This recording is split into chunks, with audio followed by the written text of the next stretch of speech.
We are learning more now about the man found dead near a homeless encampment in Portland this morning. Thanks for joining us this half hour. I'm Brian Yacono. And I'm Amanda Hill. Police say the man's body was discovered around 6:30 this morning off the corner of Marginal Way and Franklin Street. And that is where we find News Center Maine's Jack Mulmid. He joins us live now with the latest. Jack.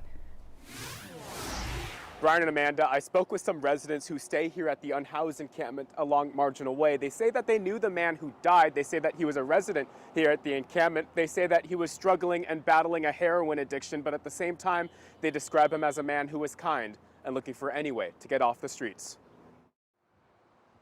He was a good guy, you know. He had some mental issues, but, you know, he was here working on it. Hours before a man died on Portland streets, Bruce Cavallero says that same man gave him these sunglasses. I don't know why, but, you know, so good to have them.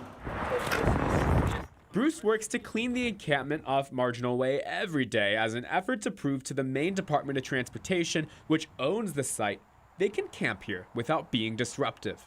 He says his friend, who's now dead, did the same. Yeah, it's horrible. No matter which way you look at it, it's horrible. Bruce says the man who died was in his early 30s and struggled with a heroin addiction. He says the two are both from Buxton and became close friends. But me and him talk, and I'm gonna miss that. Yes, stigmatization and isolation are very, they're damaging and they're hard. Caroline Fernandez is Preble Street's Health and Human Services Director and says the more isolated unhoused people are, the more likely they are to be injured or overdose. It's not good to continue to push people to the outskirts and where we don't know how they're doing or what supports they might need. And while the man's cause of death is still unknown, his friends say that he struggled with drug addiction and are asking why he chose to be alone that night. If you're gonna use, you should use with a friend, or make sure somebody knows that you're around and what you're doing.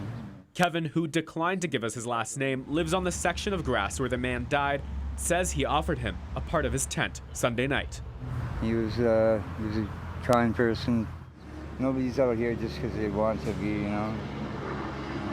Something's brought him out here, like. Portland police say that they have no reason to believe this death is suspicious. Meantime, we're still waiting on the medical examiner for an official cause of death. Now, meantime, regarding drug issues in Portland, the issue is rising. Portland police did share data with me about overdoses. Overdoses from January to May of this month are higher than they've ever been since pre-COVID for that same span of months. Reporting live in Portland, Jack Mulmid, News Center Maine. All right, Jack, thank you so much.